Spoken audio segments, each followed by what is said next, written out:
नमस्कार दोस्तों, OCN network में आपका स्वागत है। मैं हूं ओमकार चौधरी। हमारे साथ भाऊ जुड़ गए हैं। भाऊ का स्वागत कर लेते हैं। भाऊ प्रणाम, नमस्कार। बहुत स्वागत है।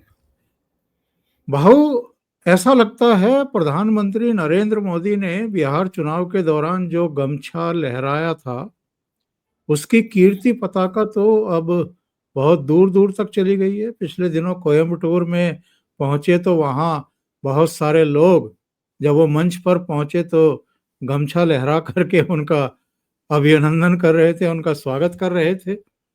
अभी ये योगेंद्र यादव पिछले दिनों कह रहे थे कि नहीं नहीं, वो बिहार में जो कुछ हो गया वो हो गया, उसका कोई असर आगे आने वाले विधानसभा चुनाव पर दिखाई नहीं देगा।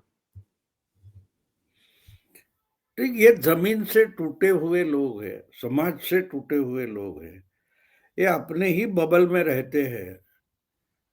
एक होता है ना कि आप हमेशा झूठ बोलते रहो, झूठ बोलते रहो, झूठ बोलते रहो। 3 बार, 4 बार, 5 बार लोग फंसते हैं, कुछ लोग 10 बार फंसते हैं। लेकिन आहिस्ता-आहिस्ता लोगों को पता चलता है ये सरासर झूठा आदमी है, इस पर भरोसा बिल्कुल मत करो। लेकिन बार-बार झूठ बोलने से एक बात हो जाती है कि ये खुद के झूठ पर विश्वास करने लगते हैं, यानी खुद को ही फंसाने लगते हैं। तो मेरा ख्याल है कि योगेंद्र यादव जैसे लोग भ्रम में जीना चाहते हैं, तो उनको वहां से निकालेगा कौन? उनको खुद को निकलना पड़ेगा। देखो, एक बात मानवीय मानसिकता की भी होती है। आप डूब रहे हो तो आपको कोई बचाने आएगा, तो आपको भी प्रयास करने पड़ते हैं। आप अगर बाहर निकलना नहीं चाहते और मैं आपकी मदद को आ जाऊं, तो आप मुझे भी डुबा लोगे। इसका कारण ये होता है कि आप अगर कुछ कोशिश नहीं करना चाहते, तो आपकी कोशिश ना होने के कारण आपका जो वजन है उसको डेड वेट बोला जाता है। अगर आप भी प्रयास कर रहे हो, मैं भी कर रहा हूं, तो आपका वजन कम हो जाता है मेरे लिए। लेकिन आप अगर डेड वेट बन जाते हो, तो ये लोग जैसे एक तरीके से डेड वेट बन गए, वो भ्रम से निकलना नहीं चाहते। और जो इनकी इच्छा है, विशफुल थिंकिंग है, बस उसको सच मानना चाहते कि ऐसा कुछ नहीं। अब बिहार में मोदी की तो लहर नहीं थी, मोदी का कुछ नहीं है तो क्या बोलते, नीतीश का है। अरे नीतीश तो लड़खड़ा रहे थे, नीतीश मुख्यमंत्री नहीं हो सकते, लोगों के नजरों में भरा है। अब लोगों की नजर में आ चुका है तो लोग नीतीश पर भरोसा नहीं करेंगे, ये बोल रहे थे। तो ठीक है, अब लोग उनको उनको सीरियसली नहीं लेते, सीरियसली नहीं लेते। क्योंकि अगर आप जो बोल रहे हो, भविष्यवाणी हो या सामने की बात हो, मुझे याद है जब बिहार का चुनाव शुरू नहीं हुआ था, 3-4 पहले जो एसआईआर का मामला चल रहा था, राहुल गांधी ये जो प्रेस कॉन्फ्रेंस किया था, पावर पॉइंट प्रेजेंटेशन दिया था, उसके बाद यही इंसान चंडीगढ़ में बैठकर इंटरव्यू कर रहा है और बोल रहा है कि मैं आपको जमीनी हकीकत बताता हूँ। अब चंडीगढ़ में बैठकर बिहार की जमीनी हकीकत, यानी इनको जमीन का पता नहीं। वो कोई दुष्यंत कुमार की हिंदी कविता है ना कि तेरे पैरों तले जमीन में नहीं, अजूबा ये है कि तुमको ही उस पर तुम्हें यकीन नहीं, यकीन बस। नहीं। हाँ। हाँ, तो बिल्कुल ऐसी हालत है इनकी। तो इनको क्या पता चलेगा कि शायद नरेंद्र मोदी जी जो शपथ विधि में बोले थे नीतीश के कि बिहार से होकर ही गंगा बंगाल पहुंचती है, तो यानी बिहार का जो चुनाव नतीजा है उसका परिणाम बंगाल में दिखाई देगा। यहाँ निर्देश था प्रधानमंत्री का, तो ये दिखाना चाहते हैं कि प्रधानमंत्री का वहां कोई होगा नहीं, ये ऐसा कुछ बिहार का कोई प्रभाव होने वाला नहीं है। वरना नेपाल का प्रभाव बिहार में हो सकता है, नेपाल का प्रभाव महाराष्ट्र में हो सकता है, लेकिन बिहार का प्रभाव बंगाल में नहीं हो सकता। कितनी अजीब बात है।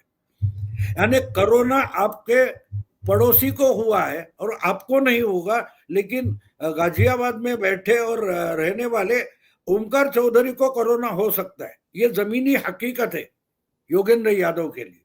तो इनकी जमीन अलग है, उनका अंदाज अलग है, उनका नजरिया अलग है, और जो आंखों को दिखता है वो उनके नजरिए में आता नहीं। तो हम क्या कर सकते? हम उनके लिए दुआ मांग सकते, प्रार्थना कर सकते, उससे और कुछ नहीं कर सकते। ये सारे के सारे रणनीतिकार और विश्लेषक और ये भविष्य वक्ता, राजनीतिक पंडित, ये सब ऐसे ही होते हैं क्या भाऊ? एक वो प्रशांत किशोर थे जिन्होंने कहा था कि नीतीश कुमार की 25 सीटें भी नहीं आएंगी और 25 से 26 भी आ गई तो मैं राजनीति से संन्यास ले लूंगा। अभी मीडिया ने जब उनको घेरा और पूछा कि आपने तो ये कहा था, तो उन्होंने कहा कि मैं किस पद पर हूं जो इस्तीफा दे दूं। नहीं नहीं, वहीं से पता चलता है कि वो रणनीति का। देखो, मैं अभी आपको बहुत पुरानी बात बोलता हूँ, लगभग 35-34 साल पुरानी बात आपको बोलता हूँ। जब 91 में नरसिंह राव सरकार बनी थी, तो आपको याद है नरसिंह राव तो पिक्चर में थे ही नहीं। राजीव गांधी चुनाव लड़ रहे थे और वो टेररिस्ट अटैक में मारे गए, और उनकी जगह फिर जो कुछ कांग्रेस को ज्यादा सीटें मिली थी तो उससे नरसिंह राव को कांग्रेस अध्यक्ष बनाया गया था और वही प्राइम मिनिस्टर बने थे। तो उन्होंने मनमोहन सिंह को सरकार में लाया, फाइनेंस मिनिस्टर बना दिया था। तो उन्होंने मुझे जहां तक याद है कि पहले ही संसद के अधिवेशन में, सत्र में बोल दिया था कि जो राजीव गांधी ने मैनिफेस्टो में कहा है कि 100 दिन में महंगाई कम कर देंगे। तो ये तो अर्थशास्त्री थे, पॉलिटिशियन थे नहीं। उन्होंने बोला मैनिफेस्टो में बोलना अलग बात है, लेकिन फैक्चुअली ये इम्पॉसिबल है, ऐसा हो नहीं सकता कि हम 100 दिन में महंगाई नीचे ला सकते।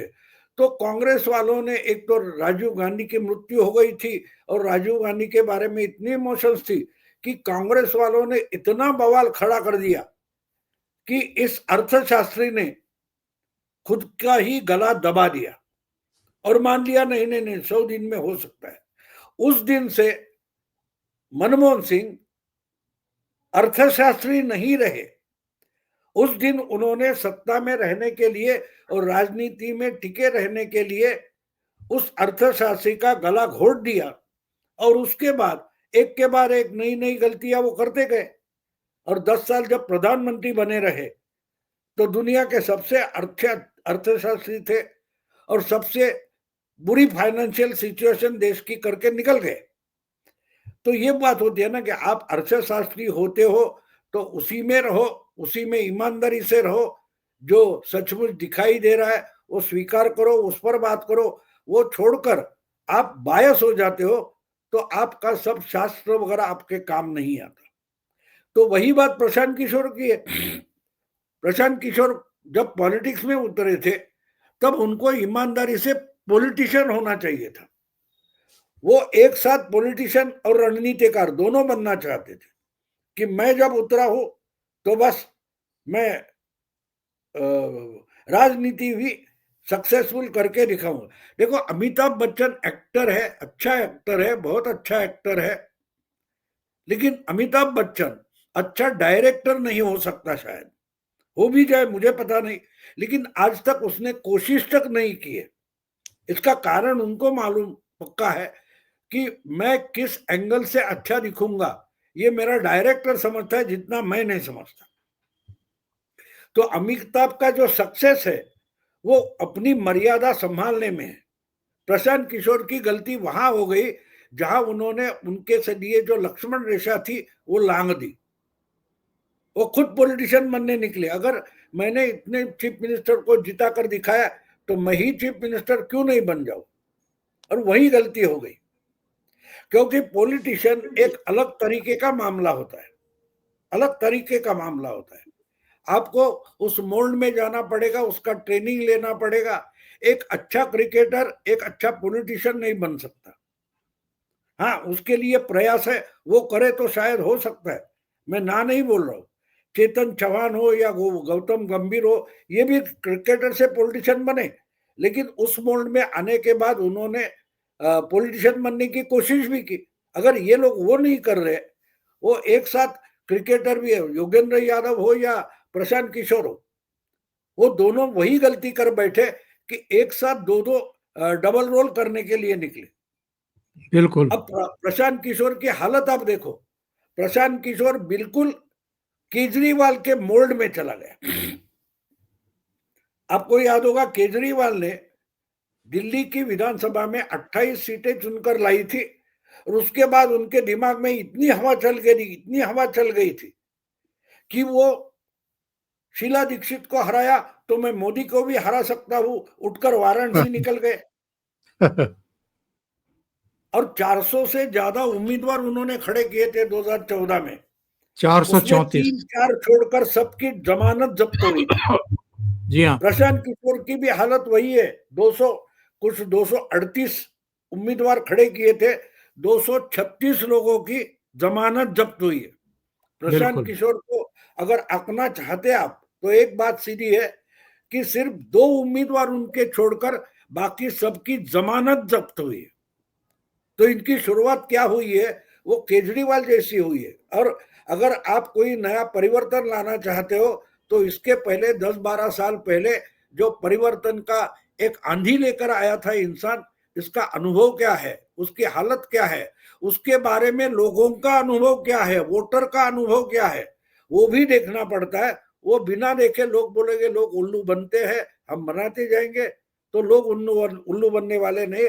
थोड़े समय के लिए होते हैं, लालच होती है, ये होता है वो होता है, लेकिन आज केजरीवाल की हालत देखो तो 2 हफ्ते बाद, 2 महीने बाद, 2 साल बाद प्रशांत किशोर की लाइन भी उसी पंक्ति में उनको बिठाया जाएगा। भाऊ, आपने बिहार का जिक्र किया, प्रधानमंत्री का जिक्र किया, गंगा का जिक्र किया और बंगाल का जिक्र किया। बंगाल खास तौर से चर्चा का विषय बना हुआ है क्योंकि ममता बनर्जी कुछ ही दिनों के भीतर आज दूसरी बार सड़क पर उतरी हैं और एक मार्च का नेतृत्व किया और उसके बाद उन्होंने कुछ बयानबाजियां की हैं। उन्होंने कहा है कि अगर मुझे नुकसान पहुंचाने की कोशिश की गई तो भारत को हिला करके रख दूंगी और बीजेपी को मिट्टी में मिला दूंगी। उनका कहना यह है कि एसआईआर के जरिए मुझे कमजोर करने की कोशिशें की जा रही हैं। ममता बनर्जी बहुत डरी हुई हैं क्या? बिल्कुल डरी हुई है, बिल्कुल डरी।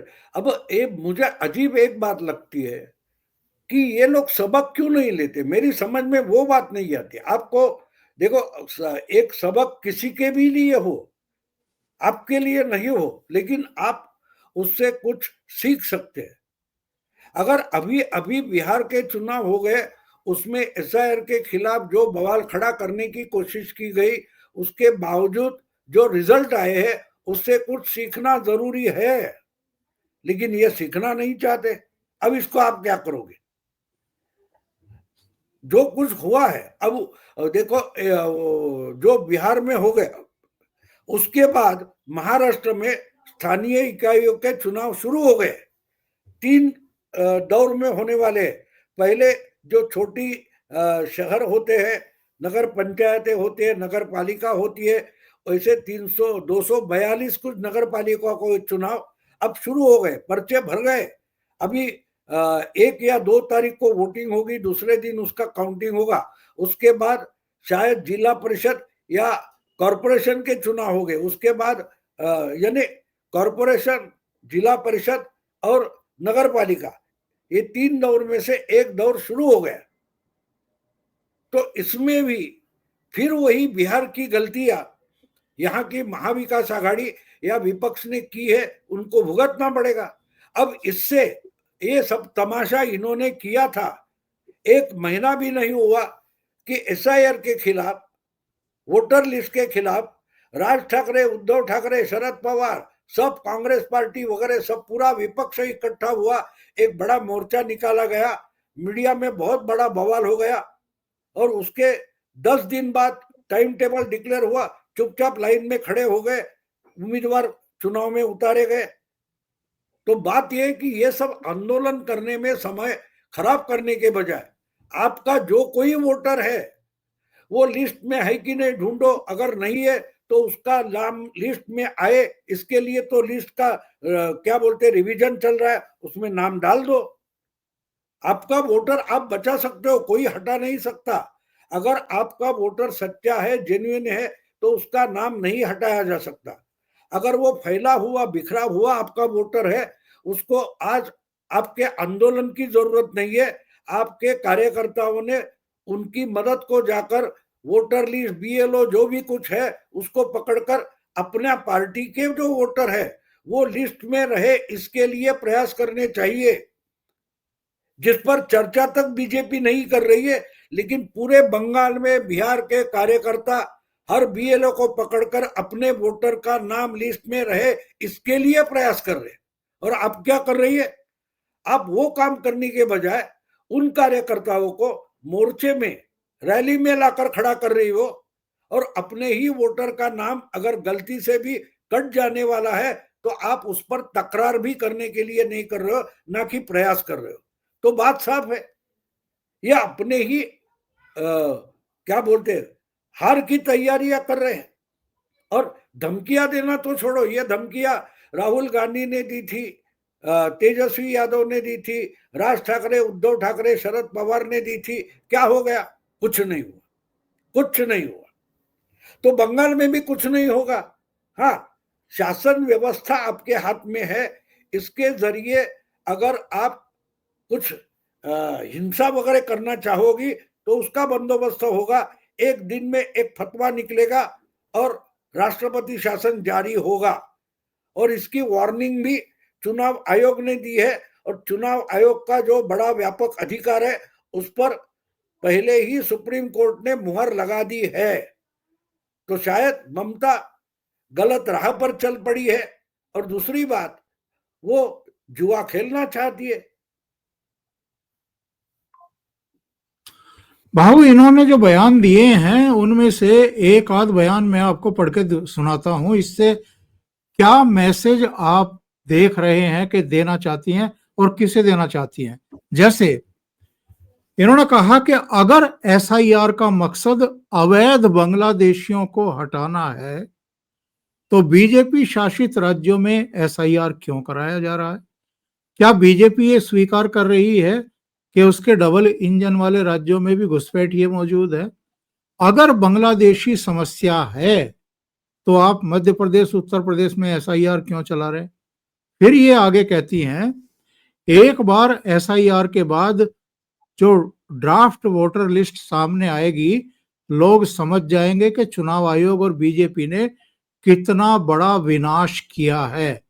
मुझे बांग्लादेश एक देश के रूप में बहुत पसंद है क्योंकि हमारी भाषा एक जैसी है। मैं वीर भूमि से हूं, लेकिन एक दिन वे मुझे बांग्लादेशी कह देंगे।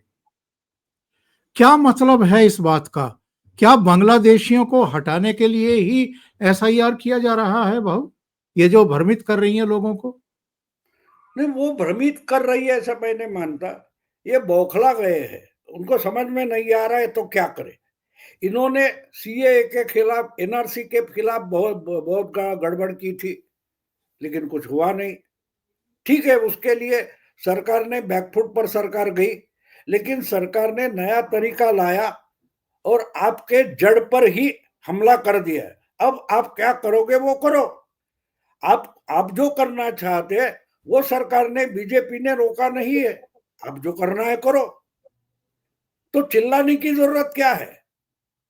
क्या अमित शाह हो, नरेंद्र मोदी हो, चुनाव आयोग हो, इन्होंने कोई भी ममता के खिलाफ कोई बयानबाजी की है? बिल्कुल नहीं की है। तो आप क्यों बयानबाजी कर रहे हो? आप डरे हो, आप डरे हो। और जो डरा हुआ होता है वो जोर शोर से बात करता है, आवाज चढ़ाकर बातें करता है, क्योंकि आपके पास कोई मुद्दा है नहीं। इसका ये सबसे बड़ा सबूत है कि आप चिल्ला रहे हो, आप चिल्ला रहे हो। और दूसरी बात है कि और राज्यों में नहीं है, किसने कहा? अगर कोई बंगाल में आता है और बंगाल में है, बंगाली बनकर रहता है, तो मध्य प्रदेश जाएगा, उत्तर प्रदेश जाएगा, तो वहां बांग्लादेशी है, इसका मतलब बांग्लादेश, पश्चिम बंगाल में भी होना रास्ता है, उनको भी निकाल रहे, तुम्हारे है वहां भी निकाल रहे। तो तकरार की जगह कहाँ है? हाँ, एक बात होती कि सिर्फ बंगाल में एसआईआर होता और मध्य प्रदेश उत्तर प्रदेश में नहीं होता तो बात अलग थी। आप ही कबूल कर रहे हो कि आपका सरकार जहां है वैसे ही बीजेपी की सरकार जहां है वहां भी वोटर लिस्ट की सफाई शुरू हो रही है। तो अलग अलग तो किसी को ट्रीटमेंट नहीं दी जा रही है। आपके यहाँ सफाई होगी और मध्य प्रदेश और उत्तर प्रदेश में नहीं होगी क्योंकि बीजेपी सरकार है, ऐसा कुछ हो रहा है? बिल्कुल नहीं। जो रूल आपके लिए लगा है वही तो मध्य प्रदेश उत्तर प्रदेश के लिए लगा है, तो तकरार की क्या जगह है? इनका इनकी अन्याय और नाइंसाफी की व्याख्या डेफिनेशन मेरी समझ में नहीं आती कि मुझे भी चाय पिला रहे हो, ओमकार को भी चाय पिला रहे हो, अभिषेक को भी चाय पिला रहे हो, ये क्या गड़बड़ है? अरे उसमें गड़बड़ क्या है? जो सामने है हर एक को चाय पिलाई जा रही है, कहीं भी पक्षपात नहीं है, कहीं भी बायस नहीं है, तो तकरार किस बात की है? कहना यह है कि आपको आपके राज्य से निकालने हैं तो निकालो। मेरे यहाँ जो बांग्लादेशी है उनको मैंने बिठाया है, यहाँ उनको घर दिया है, उनको पता दिया है, उनको आईडी कार्ड दिया है, उनको वोटर कार्ड दिया है, वो मुझे वोट करते, वो मेरे वोटर कट जाएंगे। तो आप एक तरीके से कबूल कर रही हो कि मेरे पास जो बांग्लादेशी वोटर है वो मेरे वोटर है, लेकिन यूपी और मध्य प्रदेश में जो वोटर बांग्लादेशी छुपकर बने हैं वो तो आपके नहीं है, इसलिए आप उनको निकालोगे तो उनको निकालो, लेकिन मेरे मत निकालो। यही सच्चाई सामने आ जाती है। उनका कहना यह है कि आप निकालोगे वोटर बांग्लादेशी तो आपका नुकसान नहीं है, लेकिन अगर बंगाल से निकाले जाते हैं तो मेरा नुकसान है, क्योंकि मेरी सरकार और मेरी बहुमत बांग्लादेशी वोटर पर टिकी हुई है। इसका एक तरीके से ये स्वीकारता है, कबूली जवाब है कि हाँ हमारे पास बोगस वोटर है, बांग्लादेशी रोहिंग्या वोटर है और उनको बचाने की मैं कोशिश कर रही हूं। इससे और क्या आप निचोड़ निकाल सकते हो? बिल्कुल नहीं, बिल्कुल सीधी बात बिल्कुल। है। भाऊ, लोकसभा चुनाव में ये ठीक है कि प्रधानमंत्री नरेंद्र मोदी और भारतीय जनता पार्टी को एक झटका लगा था। 240 सीटों पर वो थम गए थे, 32 सीट दूर रह गए थे इंडिपेंडेंटली बहुमत से। लेकिन उसके बाद जितने राज्यों के चुनाव हुए हैं, 6 के हुए, 4 में, 3 में बीजेपी के और 1 में सहयोगी मुख्यमंत्री बन गए।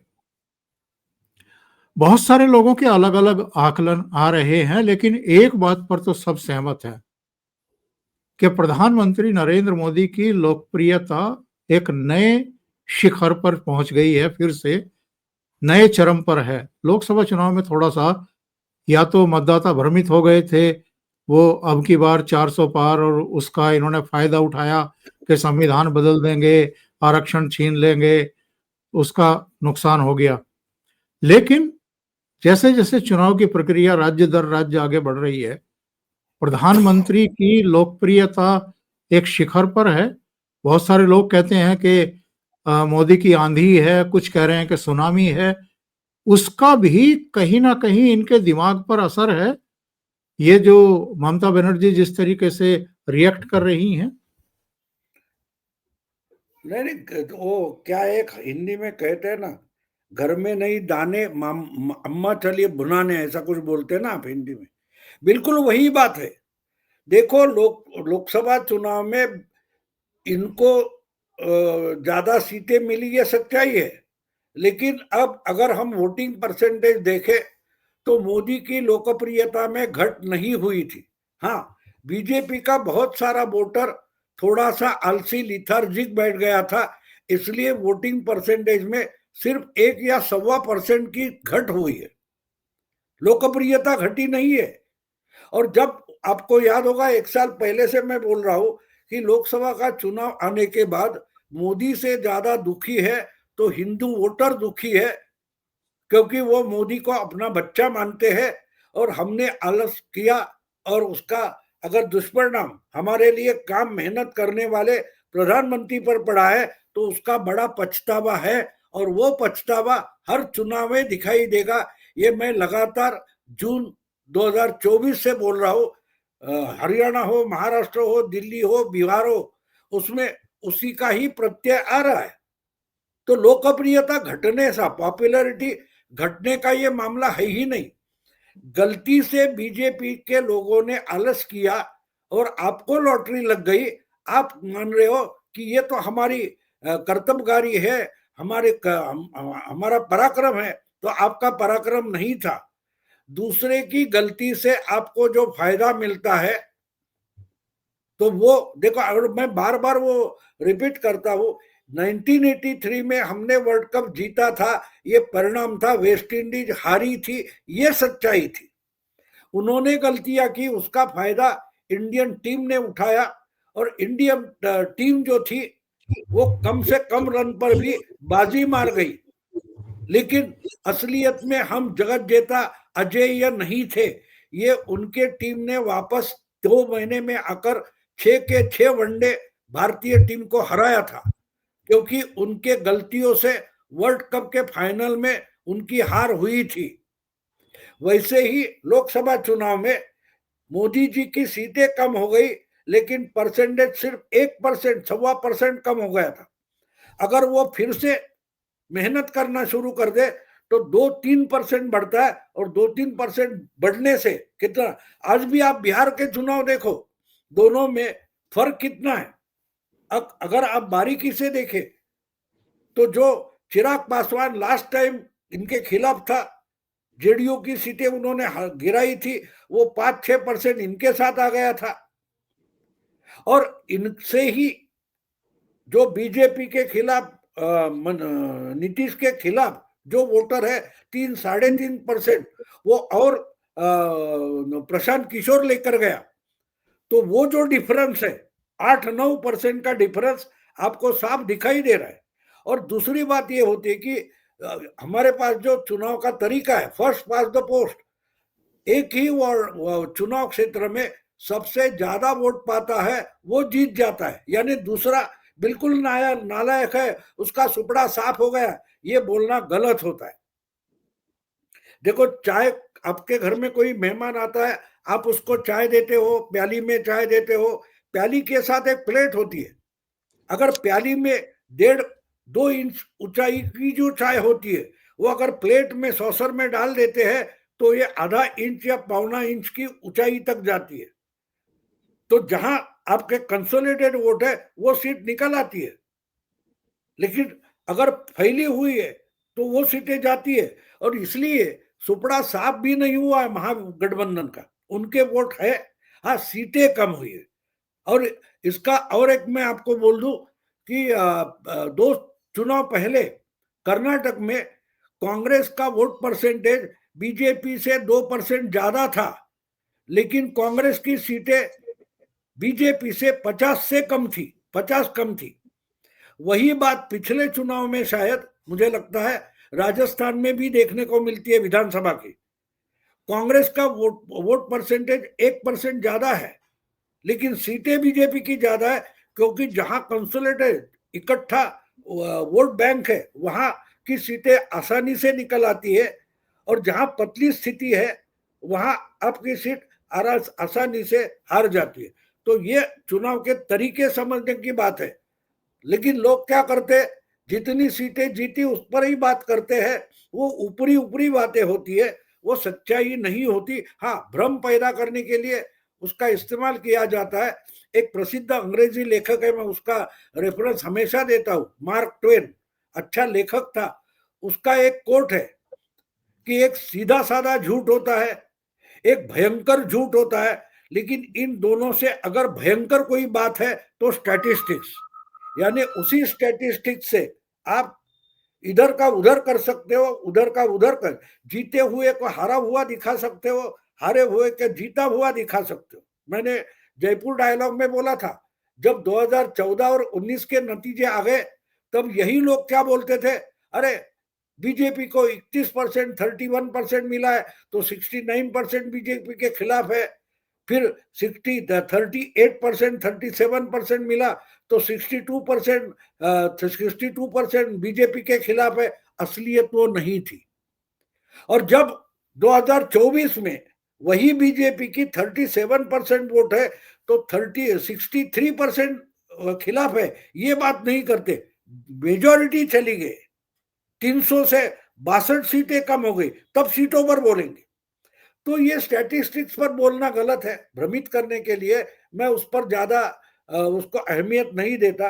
एक बात साफ है कि लोकसभा में बीजेपी के सपोर्टर्स की गलती थी, इनको लगा कि हमने बाजी मारी है, बाजी मारी नहीं थी, बाजी नहीं मारी थी, सामने वाली की गलती थी, तो आप जीत गए ऐसा दिखाई दे रहा था। बहुत कार्यक्रम के आखिर में जरा एक इस पर भी चर्चा कर लें। 22 जनवरी 2024 प्राण प्रतिष्ठा समारोह में अन्य हस्तियों के साथ साथ आप भी अयोध्या में मौजूद थे।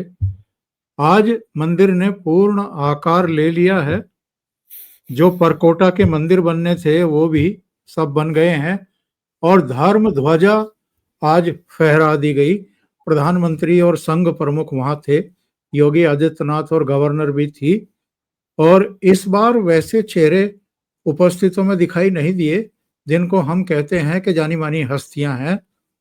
इस पूरे आंदोलन के दौरान जिनका भी किंचित सहयोग रहा है मंदिर निर्माण में किसी भी तरह का, उन सबको बुलाया गया था। हजारों की संख्या में लोग वहां मौजूद थे। ये जो धर्म ध्वजा फहराई गई है, इसका कोई संदेश, कोई संकेत, बहुत सारे लोगों ने कहना शुरू कर दिया है कि ये धर्म ध्वजा जो फहराई गई है, स्थापित की गई है, ये हिंदू राष्ट्र की उद्घोषणा आप समझ सकते हैं। ये बातें कही नहीं जाती, चीख चिल्ला करके नहीं बताई जाती। नहीं, बिल्कुल साफ है। देखो, विश्व गुरु ये जो शब्द का इस्तेमाल किया गया है वो आप समझ लो, जिनको समझना है वो समझेंगे, जिनको ना समझना है वो ना समझेंगे। लेकिन एक बात है, मैंने आपको याद होगा कि प्राण प्रतिष्ठा के प्रोग्राम में हाजिर रहकर मैं आया था, उसके बाद मैंने आपको बताया था कि मोदी जी या उनके साथी है, उनके दिमाग में जो विश्व गुरु घूम रहा है, उसका गुरुत्व मध्य अयोध्या रहेगा। अयोध्या का मतलब राम राज्य होता है, जिसमें किसी पर अन्याय नहीं होगा और सबको न्याय मिलेगा। ये जो कल्पना है, इसी की ये धर्म ध्वजा है। और मैं मानता हूं कि बहुत जल्दी दुनिया भर के बड़े बड़े राष्ट्र प्रमुख भी आकर अयोध्या में इस धर्म ध्वजा के सामने नतमस्तक हो जाएंगे। उनको हिंदू होने की जरूरत नहीं है, उसको उनको खुद को हिंदू बोलने की जरूरत नहीं। हिंदू का मतलब ही सेक्युलर होता है, सब कोई भी किसी भी ईश्वर की श्रद्धा पालन करता है और इंसानियत से जीना चाहता है, वो अपने आप हिंदू हो जाता है, क्योंकि यही हिंदू मानसिकता है। हम कोई पीपल ऑफ बुक नहीं है, किसी किताब के आधार पर चलने वाले नहीं है। सच्चाई, ईमानदारी और अनुकंपा ये हमारे जिंदगी के आधार है। तो इसकी धर्म ध्वजा है और बहुत जल्दी अयोध्या ही देश दुनिया का एक महत्वपूर्ण केंद्र बिंदु बन जाएगा। आपको कहीं सुना, कोरिया की जो रानी थी वो तो अयोध्या की राजकन्या थी। तो पुराने हजारों साल पुराने जमाने से हमारे रिश्ते दूर दूर फैले हुए, वो आहिस्ता आहिस्ता वो पुराने रिश्ते नाते एक दूसरे से जुड़ने की कोशिश शुरू हो जाएगी। उससे हो जाएगा, वो संघ करेगा या मोदी करेगा, इस पर चर्चा करना, डिबेट करना फालतू की बात है। ये जिनको टाइम पास करना है या जो मोदी का तिरस्कार करते हैं, नफरत करते हैं, उनके लिए ही चर्चा की बात है, हमारे लिए नहीं है, हमारे लिए नहीं है। हमको मालूम है अगर हम सच्चे हैं तो सच्चाई टिक रहती है। और मैं बार बार जयपुर डायलॉग में भी बोला था कि मोदी एक सच्चाई है, और हम बार बार बोलते रहते कि सच परेशान होता है, पराजित नहीं। तो ये जितने मोदी को परेशान करना है करे, मोदी पराजित नहीं होंगे, क्योंकि मोदी मतलब सच्चाई है और हिंदू भी सच्चाई है। वो खत्म नहीं हुई, खत्म ना होगी, क्योंकि सच्चाई खत्म होती ही नहीं, और झूठ का कोई आभास हो लेकिन झूठ कभी तथ्य नहीं होता।